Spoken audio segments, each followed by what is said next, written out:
Sasa kama unaandika, andika laana ya maneno ni nguvu ya uumbaji wa kipepo, kwa sababu hatuwezi tukasema kuna laana ya Mungu, ila hii ni laana ya kipepo. Nguvu ya uumbaji wa nini? Wa kipepo. Na hii tunaipata wapi? Kwenye kitabu kile cha Hesabu sura ile ya 22 na ule mstari wa kwanza mpaka wa 6. Biblia inajaribu kutuelekeza hapa kwenye laana ya maneno. Watu waliojibu wamejibu kwa usahihi kabisa, na wamejibu vizuri kabisa, na hii ndio namna ilivyo. Ni utabiri mbaya wa maneno mabaya juu yako, utabiri mbaya juu ya magonjwa. Amen. Wengine wametamkiwa laana na madaktari, anaambia wewe unatoka kwenye hospitali hii haujaruhusiwa, lazima utakufa. Ni laana. Hata kama hautakufa pale, lakini kifo kitakuandama, kwa sababu kuna mtu ameshatamka laana. Unaelewa vizuri? Alipata tusaidia kusoma kitabu cha Hesabu. Nitasoma kwa uwezo wa Roho Mtakatifu. Kisha wana wa Israeli wakasafiri na kupanga katika nchi tambalale za Moabu. Sikia hii. Wana wa Israeli wakasafiri na kupanga katika nchi za tambalale ya Moabu. Ng'ambo ya pili ya Yordani karibu na Yeriko. Ng'ambo ya pili ya Yordani karibu na Yeriko. Na Balaki mwana wa Sipori, Balaki aliyekuwa mfalme mwana wa Sipori, akaona mambo yote, akayaona mambo yote ambayo Israeli wamewatendea Waamori, ambayo Waisraeli wameyafanya kwa mafanikio. Moabu akaogopa. Moabu, ile taifa likawaogopa Waisraeli hao watu sana, wakaogopa mno, kwa kuwa walikuwa wengi. Kwa kuwa walikuwa ni wengi, Moabu akafadhaika. Ile taifa likafadhaika kwa sababu ya wana wa Israeli. Kwa sababu ya wana wa Israeli. Moabu akawaambia wazee wa Midiani, sasa jeshi hili la watu litalamba vitu vyote vinavyotuzunguka, litatuharibu kama vile ng'ombe alambavyo majani ya mashamba. Ndio. Na Balaki mwana wa Sipori alikuwa mfalme wa Moabu zamani zile, alikuwa rais wa ile nchi. Basi akatuma wajumbe kwa Balaam mwana wa Beori hata Pethori. Nisikilize vizuri.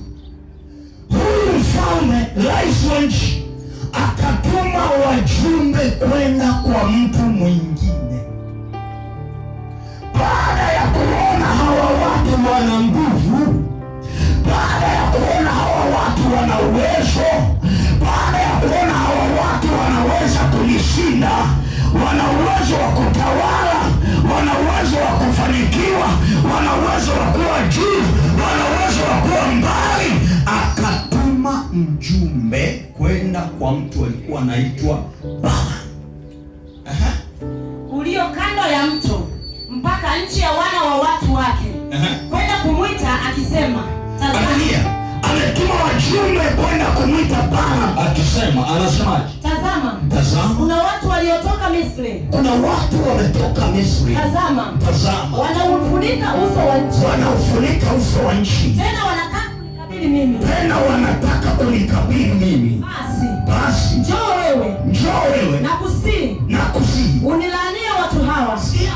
Sikia kile Balaki anamwambia Balaam, ninakuomba uje unilaanie watu hawa, utamke maneno ya laana juu yao, kwa maana wana nguvu kunishinda mimi. Labda nitaweza tupate kuwapiga, niwafukuze watoke katika nchi yao, kwa maana najua ya kuwa yeye umbarikie, yeye unayembariki kwa kinywa chako ubarikiwa, anabarikiwa, na yeye umlaani, na yeye unayemlaani ulaaniwa, analaniwa. Wazee wa Moabu na wazee wa Midian. Amen. Haleluya. Nataka kwanza tusimame hapo kidogo. Tusaidie. Balaki anatuma nini? Watu. Amina.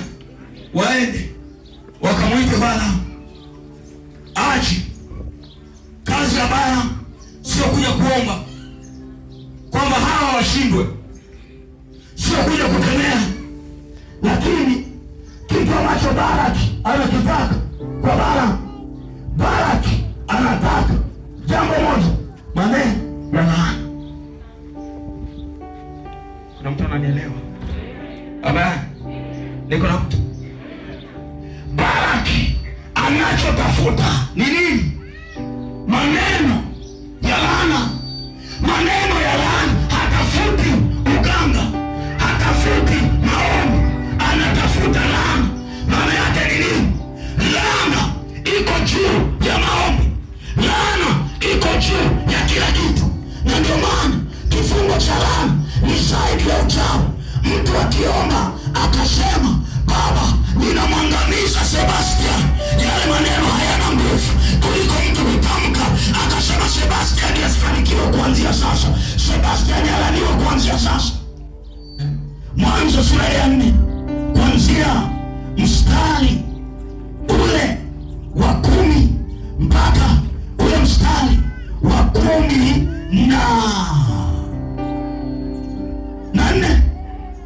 Nitasoma kwa uwezo wa Roho Mtakatifu neno la Bwana nalo limeandikwa. Akasema, umefanya nini? Akasema, umefanya nini? Sauti ya damu ya ndugu yako inanililia. Sauti ya damu ya ndugu yako inanililia kutoka katika ardhi. Kutoka katika ardhi. Basi sasa sikia hii. Umelaaniwa wewe katika ardhi. Angalia, Mungu anapotaka kumwadhibu Kaini kwa ajili ya dhambi ya kumuua Habili, Mungu haombei Kaini kwamba wewe Kaini kuanzia sasa utafanikiwa. Anatamka laana, anamwambia umelaaniwa katika ardhi ambayo imefunguliwa kupokea damu ya ndugu yako. Utakapolima ardhi haitakupa mazao yake. Utakuwa mtoro na mtu asiye na kikao duniani. Asante sana. Unaelewa hiki? Na mtu anaelewa hili laana sasa hivi. Unaelewa? Mungu anapoamua kumlaani Kaini, Mungu anaongea na Aisha na laani, umelaaniwa katika ardhi ulifungua tume kupokea damu ya ndugu yako. Utakapolima ardhi haitakupa mazao yake. Utakuwa mtoro na mtu asiyekuwa na makao wapi duniani. Ukienda Mwanza ardhi itakukataa kwa sababu ya laana. Ukirudi Dar es Salaam ardhi imekukataa kwa sababu ya laana. Ukienda Kenya ardhi imekukataa kwa sababu ya laana. Ukienda popote utakapolima ardhi haitakupa mazao yake. Maana yake ardhi inakukataa, si kwa sababu haikupendi, si kwa sababu hauna kazi, si kwa sababu hauna kibali kwenye ile ardhi, si kwa sababu mambo yako hayawezi kwenda sawa, si kwa sababu nyota yako haifanyi kazi, ila ni kwa sababu ya laana iliyotamkiwa kwenye ardhi. Unaelewa nguvu ya laana ilivyo? Na hii ndio inazuia watu wengi sana. Watu wengi sana. Kinachotuzuia ni nguvu ya laana. Nguvu ya laana. Aidha ni laana za mababu yako, za mabibi zako, au laana za mababu zako. Laana za familia yako, au laana za marafiki, au laana za ukoo, au laana za watu wengine. Amen. Unashangaa maisha yako hayaendi, kumbe wakati uko binti, kuna mtu alisema wewe utaona kama utafanikiwa. Amen. Ninakwambia Yesu alikuja ili kuvunja laana. Hizo laana leo zitavunjika kwa jina la Yesu aliye hai. Lazima ufute mahali waliposema ni mwisho wako. Lazima ufute kwenye njia. Lazima ufute. Nakwambia tena utafuta ndani ya jina la Yesu. Nasema tena utafuta ndani ya jina la Yesu. Wewe cha msingi ya mimi. Amen.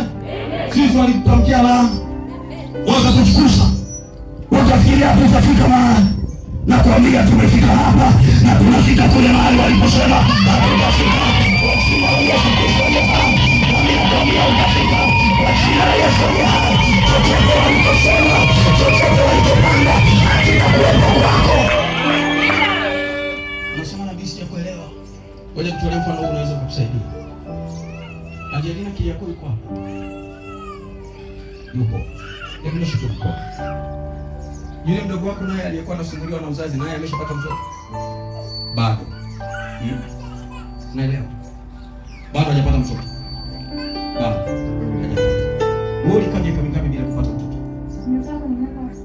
kwenye ndoa sio hata. Miaka 10 kwenye ndoa. Ila kuna mdogo wake mwingine. Unaelewa hii laana anayoisemea? Wako wengi sio mmoja. Unaelewa hiki? Maana yake za shida imetoka? Umeshaelewa hapo shida ilikotoka? Wako wengi sio. Kwa hiyo kuna laana kwenye familia, hawatakiwi kuzaa. Unaelewa? Kwa yeye mmoja aliyejipambana mimi naenda kwa nabii. Tukaomba yeye akazaa, lakini wengine bado wapo wengi kwenye familia ambao hawana watoto. Asante kipenzi changu. Unaona laana?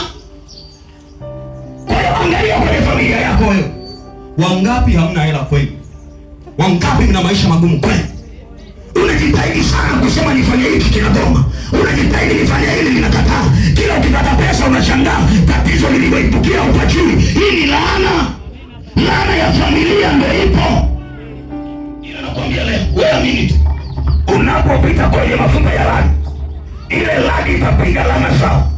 Ile radi itapiga laana zao nakwambia. Ile radi itabomoa laana zao.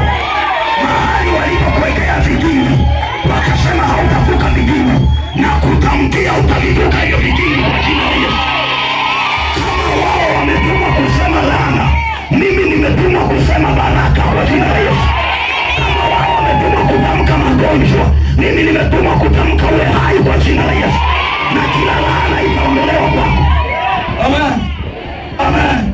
Wako watu waliandika laana, wakachukua kalamu, wakaandika laana, maneno ya laana, wakaandika, wakasema wakaandika Mordekai, Esta, Wayahudi, wakaandika maneno ya laana, wakasema wanyongwe. Yale maneno ya laana yalipofikishwa kwa mfalme, mfalme bila kujua akaweka muhuri wa wale watu kunyongwa.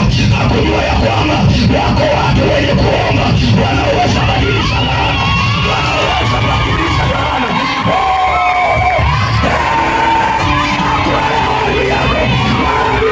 Wakati anakuloga kuliwa ya kwamba utakutana na nabii radi na kuelewa.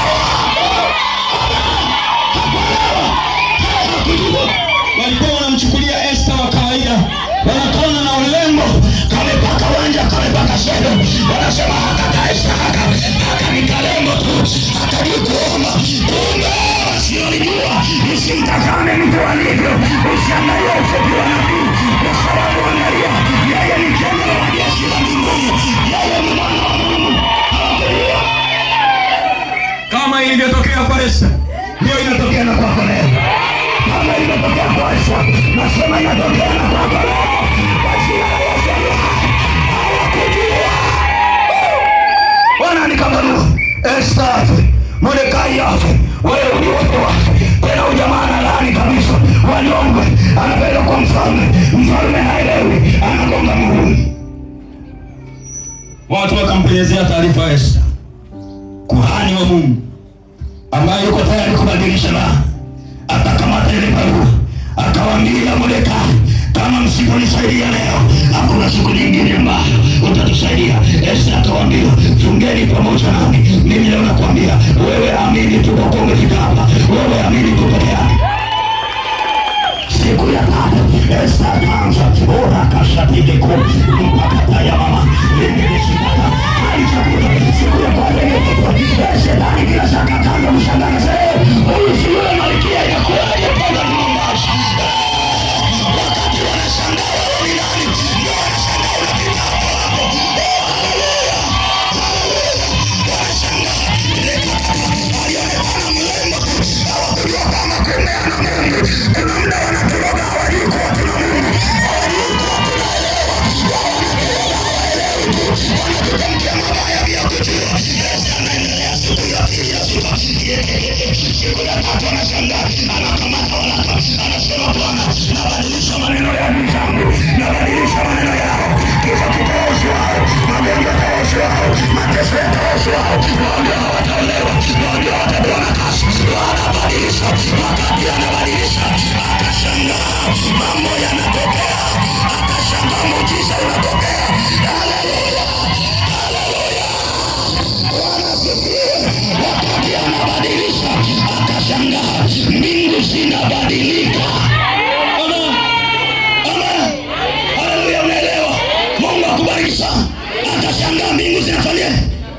zinabadilika. Upepo kabadilika, adui yake ataenda kwenye chakula.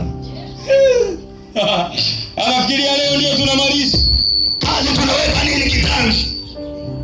Haleluya. Wamtumainio Bwana ni kama mlima Sayuni, hawatatikisika.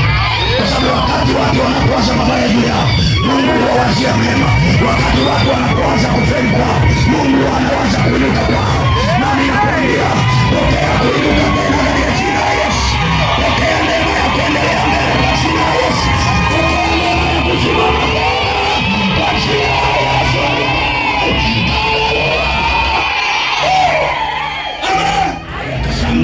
Amri inatolewa, kibao kimebadilika, na ndio maana ninasema shimo waliokuchimbia watadumukia wenyewe. Kibao kikabadilika, na hata mchana wa leo kibao kinabadilika, kibao kinabadilika. Shimo waliokuchimbia wewe wanadumukia wenyewe. Yale walioyatuma kwako yanawarudia wenyewe, yale waliopanga kwako yanawakuta wenyewe.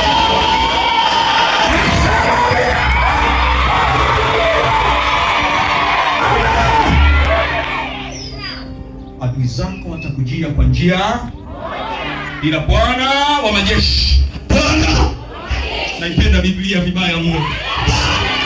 yaani kuliko niache kwa Mkristo Bwana. Bwana ni vitu. Bwana hapana hii. Bwana wa majeshi. Yaani Mungu wetu anajitambulisha Mungu wa majeshi. Mungu wa majeshi. Maana yake ni nini? Hata uyaje majeshi, yaje majeshi, ila Bwana wa majeshi adui zako atakujia kwa njia moja, ila Bwana wa majeshi atawasambaratisha kwa njia.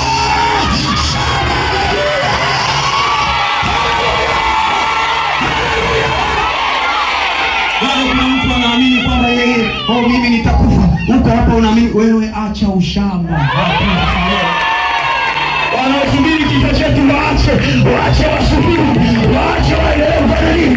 Waache waendelee kusubiri, tutashuhudia kuzikwa kwao.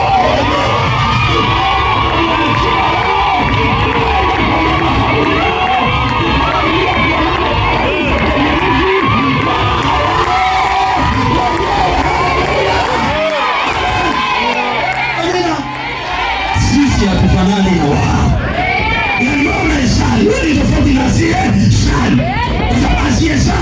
Kuna mahali akilingwa tai anakufa. Amen. Hiyo si tunasema. Ukija ukaniwekea ukuta namna hii, ukaweka ukuta namna hii, ukanizuia, uweka ukuta hapa, ukuta wako umenizuia. Mimi ninasali na switch natoka mwilini. Halafu nikisha ingia rohoni.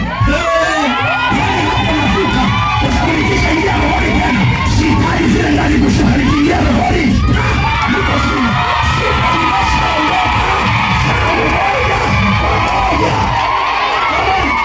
Sisi ni tofauti na wao. Wana majini, sisi tuna Roho Mtakatifu. Wao wana uchawi, sisi tuna Yesu wa Nazareti. Wao wana nguvu ya giza, sisi tuna nguvu ya Mungu, na tunaweza kukushindia. Amen.